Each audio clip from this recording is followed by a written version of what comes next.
하나님께서 우리 인생들에게 가장 기초적인 삶을 위해서 십계명을 주셨습니다. 십계명 안에는 가장 중요한 관계를 어떻게 해야 할지를 우리에게 가르쳐주는 복된 말씀, 계명으로 우리에게 주셨습니다. 그리고 제5계명은 내 부모를 공경하라 라는 말씀으로 주셨습니다. 신명기 5장 16절 말씀 보겠습니다. 너는 내 하나님 여호와께서 명령한 대로 내 부모를 공경하라. 그리하면 내 하나님 여호와가 내게 준 땅에서 내 생명이 길고 복을 누리리라. 아멘. 제5계명 내 부모를 공경하라 라는 말씀을 주셨습니다. 이 말씀은 인간관계에서 가장 첫 번째로 주신 계명입니다. 십계명을 크게 보아서 둘로 나눌 수 있습니다. 하나님을 향하여서 우리는 어떻게 하는가? 하나님과의 관계를 어떻게 믿음으로 살아가야 하는가? 하는 것을 1계명에서 4계명까지 주고 계시고 또 5계명에서 10계명까지는 우리 인간관계 속에서 가장 기초적인 말씀을 우리에게 주신 것입니다. 그래서 이 10계명을 두 가지로 요약한다면 하나님 사랑, 이웃 사랑입니다. 예수님께서 이런 말씀을 하셨습니다. 마태복음 22장 36절에서 40절까지 말씀입니다. 선생님, 율법 중에서 어느 계명이 크니까? 예수께서 이르시되 내 마음을 다하고 목숨을 다하고 뜻을 다하여 주 너의 하나님을 사랑하라 하셨으니 이것이 크고 첫째 되는 계명이요. 율법학자가 예수님을 시험하려고 어느 계명이 가장 큽니까? 라고 했더니 첫 번째가 주 너희 하나님을 사랑하라. 그 사랑하는 것이 마음을 다하고 목숨을 다하고 뜻을 다해서 하나님을 사랑하는 것이 가장 큰 계명이다. 첫 번째 계명이다. 라고 말씀하셨고 39절 40절 말씀입니다.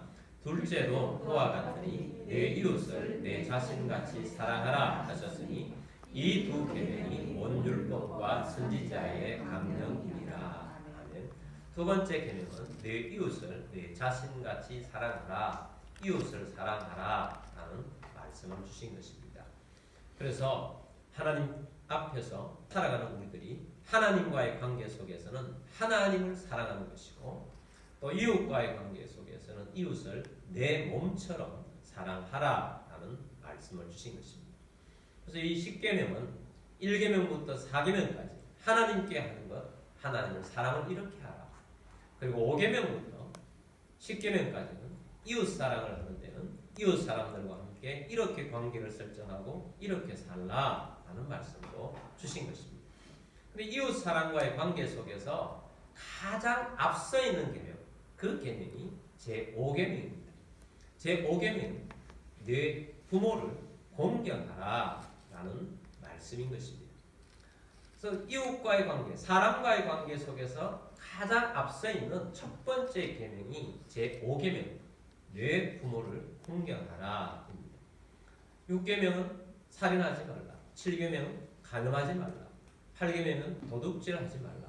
이런 계명들이에요. 우리가 예수를 믿거나 예수 믿지 않거나 간에 살인하거나 간음하거나 도둑질하거나 이것은 굉장히 나쁜 죄로 다 인식하고 있습니다. 그런데 그것보다 앞서 하나님은 내 부모를 공경하라고 말씀하신 것입니다. 그러므로 하나님이 주신 계명 안에는 부모를 공경하는 것이 먼저고 간음하지 않는 것이 내 부모를 공경하는 것이 먼저고 또 도둑질하지 않는 것보다 더 중요한 것이 내 부모를 공경하는 것이 먼저다라고 말씀하신 것입니다. 순서가 중요하지 않다고 생각한다면 동등하게 그 계명 하나를 본다 할지라도 살인하는 것이 얼마나 나쁘고 간음하는 것이 얼마나 나쁘고 도둑질하는 것이 얼마나 나쁜데 그것만큼이나 더 중요하게 내 부모를 공경하라 하는 말씀을 주고 있다는 사실입니다. 그러므로 여러분, 우리가 부모를 공경하는 것이 얼마나 중요하게 하나님께서 우리에게 명령하셨는가 하는 것을 우리가 알아야 합니다. 그러므로 우리가 사회생활 속에서 살인하지 않는 만큼 내 부모를 공경하는 것을 중요하게 여기고 그렇게 해야 한다는 것입니다. 그리고 또 내 부모를 공경하라. 이 계명은 약속이 있는 계명이라는 겁니다.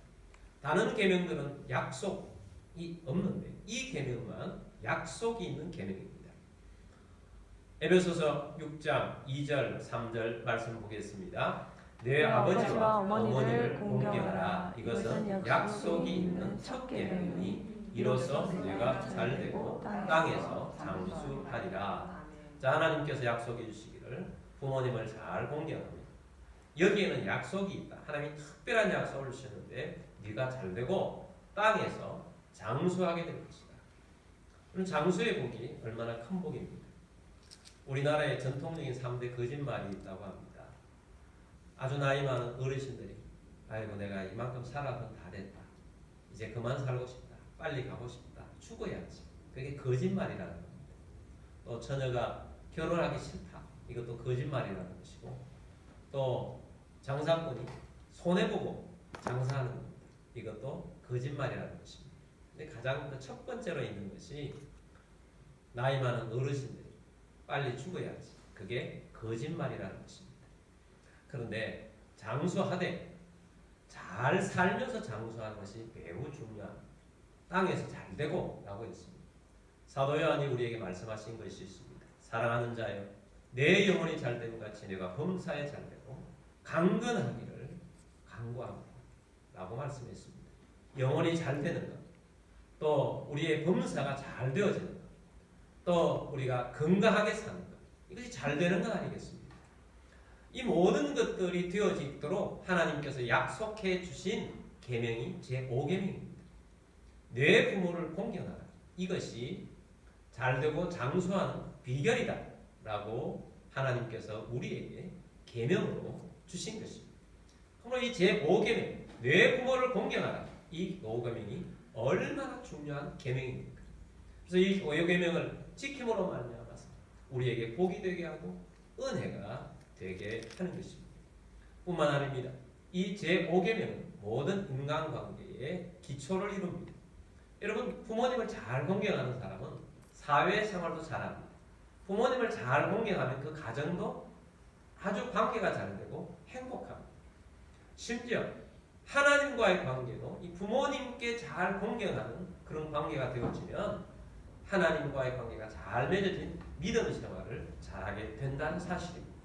그래서 부모님께 잘 공경하는 것이 인간관계의 기초적인 것이고 가장 중요한 것이다 하는 것을 우리에게 깨닫게 해 주신 것입니다. 근데 이 부모님께 공경하라 라는 말씀을 하나님이 주셨습니다.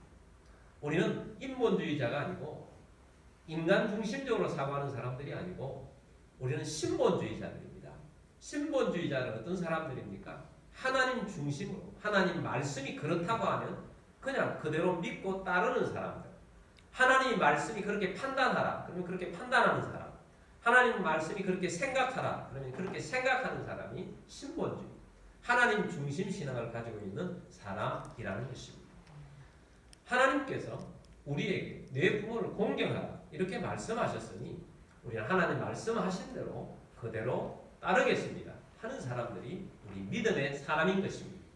그러므로 하나님이 내 부모를 공경하라 이렇게 말씀하셨는데 공경하지 않는다? 그것은 계명을 위반하는 것이고 계명을 위반하는 것은 곧 죄라는 것입니다. 그러므로 하나님 말씀대로 공경해야 합니다. 그런데 하나님께서 이렇게 말씀하지 않았습니다. 너희 부모가 모범적으로 너에게 잘해주기 때문에 내 부모를 공경하라. 이렇게 조건을 걸지 않았다는 사실입니다. 그냥 있는 그대로의 내 부모를 공경하라. 이렇게 주셨다는 사실입니다. 이런 부모도 사람입니다. 사람이기 때문에 연약합니다. 사람이기 때문에 부족합니다. 성경 말씀에 하나님께서 내 부모가 연약하거든 공경하지 말고 내 부모가 부족하거든 공경하지 말고 내 부모가 너를 상처를 주거든 공경하지 말고 그런 말씀이 아니라는 것입니다. 하나님이 우리에게 주신 말씀은 조건 따지지 말고 부모이기 때문에 그냥 공경하라는 것입니다. 부모는 일반적으로 사랑이라고 말합니다. 그런데 또 자세히 들여다보면 사랑이 없는 부모들도 있습니다. 또 어떤 부모는 사랑이 너무 과격합니다. 부모들이 자녀를 생각하지 않고 사랑으로 하는 행위가 자녀들에게는 큰 상처가 되기도 합니다. 또 어떤 부모들은 사랑으로 하는 것이 아니라 하는 것마다, 말하는 것마다 자녀에게 상처를 주는 부모들도 있습니다. 그렇다 할지라도 하나님의 말씀은 부모를 공경하라고 합니다. 그냥 있는 그대로 부모를 공경하라고 말씀하시는 것입니다. 그러므로 여러분, 하나님 말씀대로 공경하는 여러분들이 되기를 주의로 축복합니다. 부모를 공경의 대상으로 삼아주신 분은 누구시다? 하나님이신 것입니다. 또한 모든 부모에게는 부모에게 주신 하나님이 주신 권위가 있습니다. 권위가 있다는 것은 그 부모의 말대로 되어진다는 것입니다. 그래서 이 권위 있는 이 부모에게서 좋은 말이 자녀에게 쏟아 부어지도록 해야 하는 것입니다. 부모에게 권위를 주신 분이 누구다? 하나님이신 것입니다. 노아의 예를 들어보겠습니다. 노아는 하나님께서 소개하시기를 의인이다 이렇게 소개를 했어요. 당대에 완전하다 이렇게 소개를 했고 하나님과 동행하는 사람이다 소개를 했어요. 그 시대 사람들이 얼마나 완악했습니까? 하나님께서 사람 만드신 것을 후회한다 라고 말씀하실 정도로 그 시대의 사람들은 악했습니다. 얼마나 악했으면 하나님께서 홍수로 다 심판을 해버리겠다고 하셨습니까? 근데 노아만 그들과 달랐습니다. 노아는 그 시대 사람들에게 영향을 받지 않습니다. 노아는 그 시대 사람들의 만들어가는 환경 속에 전혀 영향을 받지 않습니다. 노아는 하나님만을 바라보고 살았습니다. 노아는 하나님 말씀하시고 붙잡고 120년 동안 방주를 지었습니다. 그것도 하나님이 홍수를 내릴 것이다 라고 말씀하셨는데 홍수를 믿었기 때문에 강가에다가 방주를 만든 것이 아니고 산 위에다가 그 어마어마한 방주를 만들었습니다. 120년 동안 변함없이 그 방주를 만들었다는 사실은 얼마나 하나님만을 바라보고 살았는 사람인지를 우리에게 보여줍니다. 그래서 하나님께서 노아 가족만 8명만 이 땅에 방주 안에서 생존시키셨습니다.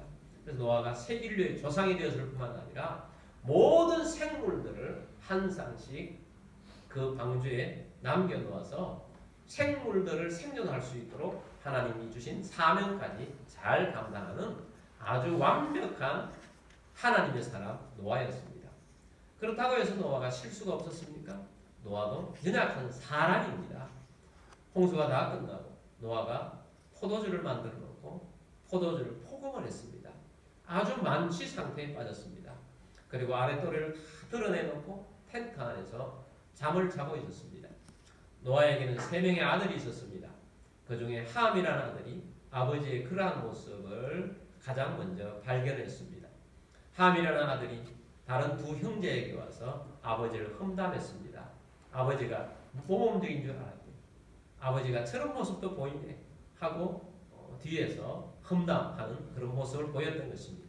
이 이야기를 들었던 다른 두 형제 셈과 야벳이 아버지의 옷을 가지고 아버지의 그 모습을 보지 않으려고 뒷걸음질 쳐서 아버지의 그 수치스러운 모습을 덮어 주었습니다. 아버지가 잠이 깨어난 다음에 이 사실을 알게 되었습니다. 아버지가 말합니다. 함에게 말합니다. 함에게는 자연스럽게 저주가 나온 것입니다. 너는 형제들의 종이 될 것이다. 여러분, 함은 주로 아프리카 사람들의 조상입니다. 여러분, 오늘날까지도 아프리카 사람들이 얼마나 힘들게 삽니까? 얼마나 고통스럽게 삽니까? 잘 못 사는 그러한 모습들이 오늘날까지 이어지고 있습니다. 야벳은 창대하게 될 것이다. 이렇게 축복을 해주었습니다. 유럽인들 조상입니다. 유럽인들은 잘 사는 사람들의 대명사처럼 되어 있고 세계 문명사를 주도해가고 있습니다. 또 야벳에게 준 축복의 말씀이 예언의 말씀이 이런 것입니다. 너는 셈의 장막에 거할 것이다. 셈은 아시아인들의 조상입니다. 아시아인들 중에 유대인이 있습니다. 유대인으로 예수님께서 성육신 하신 것입니다. 근데 예수님이 셈의 계열 사람으로 탄생하셨지만 유대인을 비롯해서 많은 아시아인들이 먼저 예수님을 받아들이지 않았습니다. 예수님을 받아들이고 믿음으로 전 세계에 펼친 사람들은 바로 야벳의 자손들입니다. 그래서 야벳의 자손들에게 하나님 복을 주시고 세계 문명에 주도할 수 있는 그런 사람이 된 것입니다. 그리고 오늘날 우리는 아시아의 셈 사람들로서 후예들로서 우리는 믿음의 사람이 되었고 또 우리가 믿음의 사람이 되었기 때문에 하나님께서 우리를 또한 세계 속에 주도할 수 있는 나라로 만들어 주고 있는 중에 있습니다. 자, 이렇게 보았을 때 노아가 실수를 했지만 노아가 아버지로서 자녀에게 예언하고 축복을 해준 내용들이 또 어떤 면에서 저주한 내용이 인류 역사에 그대로 이루어지는 것을 보게 됩니다. 이만큼 부모에게 주신 권위는 하나님이 주셨고 이 권위의 말씀이 중요하다라는 것을 우리에게 가르쳐 주고 있습니다. 여러분, 우리가 부모로서 할 수만 있으면 자녀에게 제가 지난주 메시지 드린 것처럼 예언의 말씀을 주시려고 하는 여러분들이 되길 바랍니다. 축복의 말씀을 주십시오. 그런데 또 자녀의 입장에서는 부모가 그냥 자연스럽게 그냥 저절로 속에서부터 터져나오는 축복이 되는 말씀이 되게 하면 얼마나 좋은 자녀입니까? 부모가 자녀를 생각할 때 아이고 제 애가 커가지고 뭐가 되겠나 자연스럽게 이렇게 자꾸 나온다면 이 마음을 지금 아프게 하고 있는 정도인 것이고 부모가 생각하기에 저 자녀가 내 자녀지만 참 앞으로 잘 됐으면 좋겠다. 큰 복을 받았으면 좋겠다. 얼마나 귀한 자식이다. 그건 부모가 어떤 마음일 때 그런 마음이 자연스럽게 터져나오겠습니까? 부모를 공경하는 자녀에게 자연스럽게 부모의 입술에서 그런 말이 튀어나오는 것입니다. 그래서 좋은 말이 튀어나올 수 있도록 부모를 공경하는 여러분들이 되기를 주의 이름으로 축복합니다. 부모를 잘 공경하는 사람, 부모를 공경하는데 하나님께서 또 부모를 통해서 복을 받게 하시고 은혜를 부어 주시는 것입니다. 그러므로 부모가 연약하다 할지라도 부모가 좀 부족하다 할지라도 부모를 공경하는 것은 하나님의 명령이요. 그것이 제5계명입니다. 인간관계에서 가장 첫 번째 기초가 되는 계명이 제5계명이다 라는 사실을 우리가 다시 한번 깨닫고 여러분 이 5계명을 다른 계명들처럼 중요하게 여기면서 꼭 지키는 여러분들이 되시기를 주의 이름으로 축복합니다. 자, 그렇다면 우리가 이 5계명을 잘 적용하면서 살기 위해서 좀 구체적으로 연령별로 적용하는 말씀을 좀 드리려고 합니다. 첫 번째는 어린아이에게는 순종을 배우게 해야 합니다. 공경하는 것은 존중해야 공경을 할 수 있습니다. 존중한다는 것은 순종해야 합니다. 여러분 어릴 때 자녀들을 순종하게 양육하는 책임은 부모에게 있습니다. 부모가 잘 순종할 수 있는 자녀로 양육하도록 해야 합니다. 그러기 위해서 기도하면서 양육해야 합니다. 순종하기 위해서 억압적으로 순종하게 해서는 안 됩니다. 순종을 배우게 한다고 해서 매를 대고 또 비인격적으로 해서는 안 된다는 것입니다. 순종하게 할 수 있습니다. 아이들에게 인격을 존중해야 인격적으로 대하면서 사랑으로 대하면서 부모에게 순종할 수 있는 그런 자녀로 양육해야 할 책임이 부모에게 있는 것입니다. 그래서 기도하면서 양육해야 하고 사랑으로 양육해야 하고 말씀으로 먼저 양육해야 하는 것입니다. 오늘날은 아이들이 참 중요한 시대가 되었습니다. 아이들이 중요합니다. 중요하긴 하지만 아이들이 가정의 주인이 아닙니다. 아이들이 가정의 주가 돼서는 안 됩니다. 아이들이 가정의 왕이 되게 해서는 안 됩니다. 가정의 주도권을 부모가 가지고 있어야 합니다. 그러면서 아이들을 잘 양육해야 합니다. 근데 아이들이 주도권을 가지고 나가기 시작하면 이게 가정이 감당이 안 됩니다. 아이가 어릴 때부터 가정의 주도권을 아이가 막 쥐고 모든 것을 주도하도록 만들어주는 부모는 잘못된 교육을 시키고 있는 것입니다. 그러나 주도권을 가지되 사랑으로 양육하고 인격적으로 양육하고 인격적으로 대화를 하면서 이 아이를 순종하는 자녀로 양육하는 것이 부모의 책임인 것입니다. 그래서 부모로서 순종을 잘하는 아이로 양육해가는 그런 부모가 되어야 하는 것입니다. 두 번째는 청년 때입니다. 청년기 때에는 용서하고 용납하고 감사하며 공경해야 합니다. 청소년기를 지나고 청년 때가 되어지면 어릴 때는 부모가 그렇게 커 보이고 부모가 하는 것들이 다 좋아 보이고 부모는 완벽해 보입니다. 그러나 청소년기에 들어서면서 부모가 어떤 해주는 것들도 싫어지게 되고 청년기가 되면 부모의 약한 모습들, 연약한 모습들, 부족한 모습들이 보이기 시작합니다. 그래서 자꾸 부모를 판단하기 시작합니다. 그리고 부모를 외면하기 시작하기도 하고 비난하기도 하고 그런 모습들이 이제 생길 때가 청소년기를 지나면서 청년 때의 그런 모습이 되어지는 것입니다. 그런데 그런 판단을 하면서 공경하기가 쉽지 않은 것입니다. 우리는 하나님의 사람입니다. 부모를 공경하는 하나님 말씀을 지키기 위해서 어떤 부모라 할지라도 어떤 연약한 부모라 할지라도 완벽하지 않는 부모라 할지라도 부족한 부모라 할지라도 또 어떤 경우에는 정말 나에게 잘못한 자녀에게 잘못하는 부모라 할지라도 공경해야 한다고 그랬잖아요. 공경하기 위해서는 용서해야 합니다. 부모가 자녀를 용서할 뿐만 아니라 자녀도 부모를 용서하는 마음을 가져야 합니다. 상처를 많이 줬다. 그렇다 할지라도 우리는 예수님의 사랑을 받았기 때문에 부모의 그런 모습을 용서해야 합니다. 또한 용납해야 합니다. 부모가 어떤 경우에는 부끄럽게 느껴질 경우도 있습니다. 여러 가지 사례들이 있지 않습니까?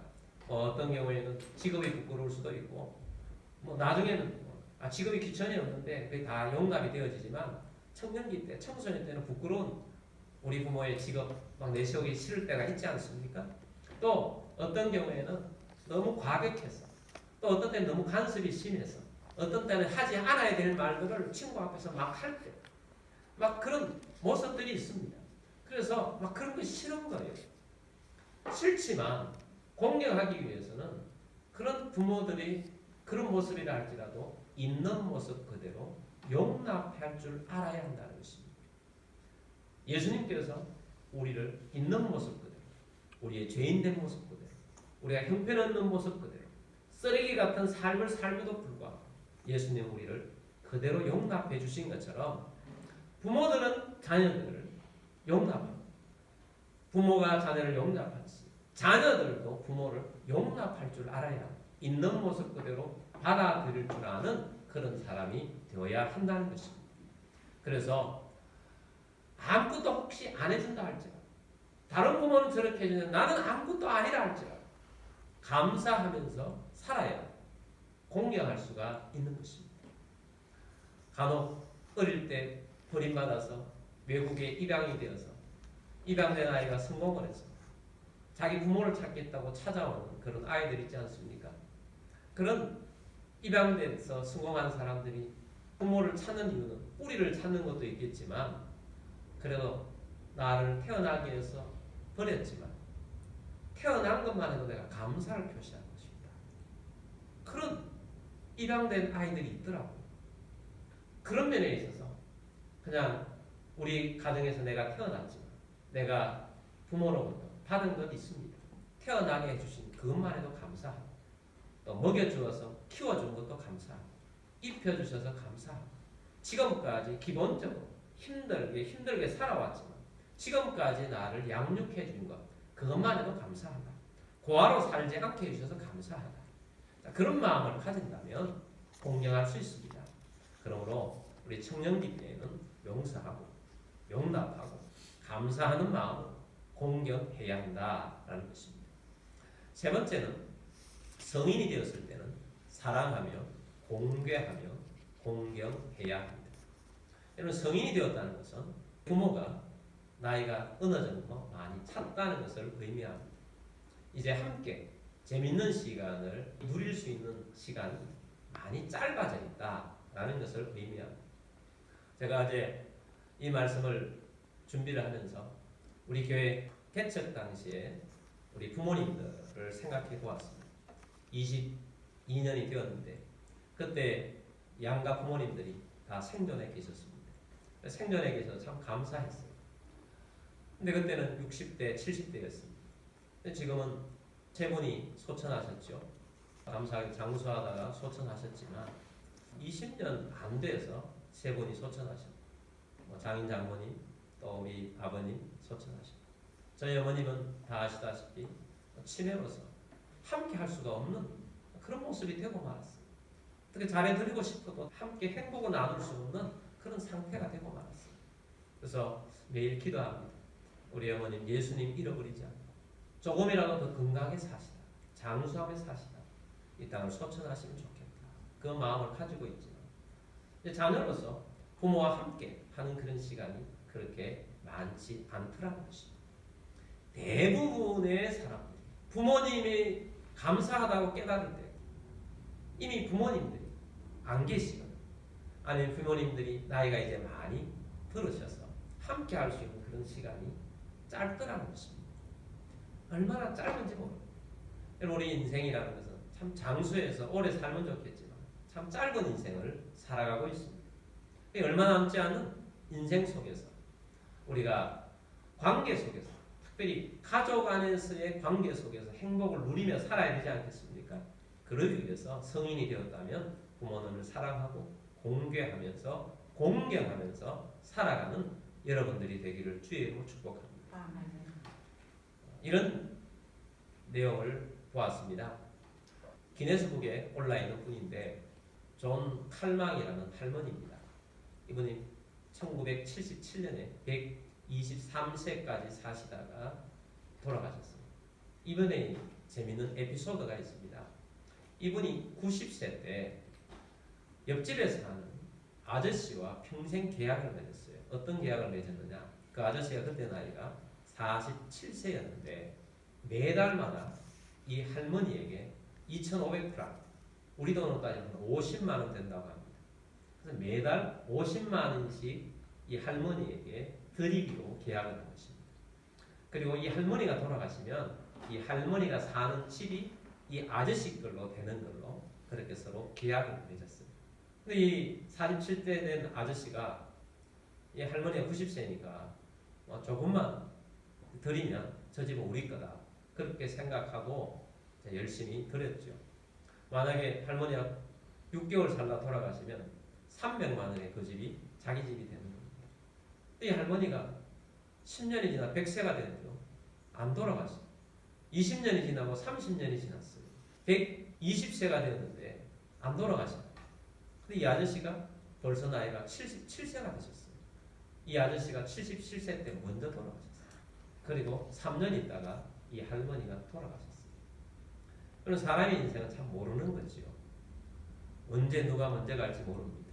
77세, 80, 90 이후로부터는 우리의 인생은 나이가 들어서 돌아가셔도 크게 이상할 것이 없는 그런 것입니다. 물론 나는 장수합니다. 그러나 우리가 나이가 들면 들수록 삶의 질은 많이 떨어집니다. 100세 이상 앞으로 산다는 이런 시대가 되었지 않습니까? 100세 인생 사는 시대이지만 나이가 들면 삶의 질이 많이 떨어져요. 이런 시대 속에 살아가면서 우리는 어떻게 살아야 해요? 이런 짧은 인생입니다. 잘 공개하면서 행복하게 사시는 여러분들이 되기를 주의 이름으로 축복합니다. 만약에 믿음이 없는 가족, 믿음이 없는 부모라면 꼭 예수님을 전가하고 천국을 선물이 되게 해주는 그것이 가장 큰 효도인 것입니다. 부모님들이 대체적으로 먼저 자녀들이 예수를 믿으면 마음이 이상하게 완악해요. 부모가 먼저 믿어서 자녀가 예수 믿는 경우도 있지만 자녀가 먼저 믿어서 부모를 믿게 하는 것이 어렵게 느껴질 경우도 있습니다. 왜냐하면 부모들이 예수님은 절대 안 된다, 예수 믿지 마라, 성경책을 찍기도 하고 못 가게 하고 그런 경우들도 많이 있습니다. 그런데 부모의 마음을 가장 잘 녹일 수 있는 사람이 누구냐? 자녀들입니다. 자녀를 이길 부모가 없다는 말이 있지 않습니까? 마찬가지입니다. 영적으로도 마찬가지입니다. 그렇게 완악하게 했던 분들도 다른 사람의 이야기는 잘 안 들어도 자녀가 예수를 믿는다고 하면 관심을 가지기 시작합니다. 완악하게 반대를 하고 있다고 하지만 관심을 가지기 시작하고 결국은 예수 믿고 너무너무 좋아. 근데 부모님 예수 믿게 하기 위해서 금식하는 자녀들이 있습니다. 일주일 금식도 하고 어떤 자녀는 한 달 금식하기도 하고 부모의 전도를 위해서 한 달 금식하면 안 도를 부모가 없다. 그런 말이 있습니다. 저는 한번 운전을 하면서 기독교 방송을 틀고 가는데 감정이 나왔습니다. 그분이 그렇게 이야기합니다. 자가 예수를 믿고 난 다음에 예수를 믿는다고 해서 집안에서 그렇게 핍박이 심한 청년 때였는데 부모님의 전도를 위해서 영혼 구원을 위해서 금식을 시작했다고 합니다. 일주일이 딱 되니까 부모님이 나 교회 가겠다. 깜짝 놀랐다는 거예요. 저렇게 완악한 부모가 어떻게 이렇게 교회를 가게 됐나. 너무 감사했다는 거예요. 그래서 감정하는 그 순간에 부모님이 교회를 너무너무 좋아하면서 신앙생활을 너무 잘하고 계시다. 그런 감정을 하는 것을 들었습니다. 자녀들이 부모의 마음을 여는 것이 가장 좋습니다. 빠를 수 있습니다. 우리 얼마 전에 소천했던 이어령 교수님 있지 않습니까? 이어령 교수님은 이 시대의 지성인이라고 하는 이성이 최고라고 얘기했던 최고의 지성인이었습니다. 근데 그분이 예수님을 영접했다는 사실에 정말 많은 사람들이 놀랐습니다. 근데 그분을 전도한 사람이 누구냐? 딸입니다. 딸이 예수님을 믿고 믿음 생활을 열심히 하면서 기도 생활을 하면서 또 딸이 아픈 가운데서 괴로운 그런 모습 속에서 딸이 믿는 하나님 도대체 누구인가 관심을 가지다가 지성보다 더 중요한 것이 영성이다. 영성이 있는 사람이 되어야 된다. 자기는 한평생 지성이 제일 중요하다고 얘기했는데 지성도 영성 앞에서는 아무것도 아니다. 그렇게 마지막까지 선포하다가 가신 분이 이어령 교수님이십니다. 여러분 부모님에게 가장 좋은 효도는 복음을 전하여서 구원받게 하는 것입니다. 기도하여 또 전도하여 하나님 말씀대로 살아서 부모님을 전도하는 여러분들이 되기를 바랍니다. 부모님을 전도하여서 근본적으로 바꾸시는 분은 물론 하나님이십니다. 그래서 기도하고 그래서 금식 기도하는 것입니다. 부모님의 마음을 바꿔다. 그래서 오늘 우리가 이 말씀을 듣고 주께서 우리에게 주신 제5계명은 다른 계명과 같이 지키기 위해서 내 부모를 공경하라 라는 이 말씀을 지키기 위해서 오늘 우리 이 말씀을 받았고 우리가 이 말씀대로 살아가는 부모를 잘 공경하는 그리스도인들이 다 되시기를 주님의 이름으로 축복합니다.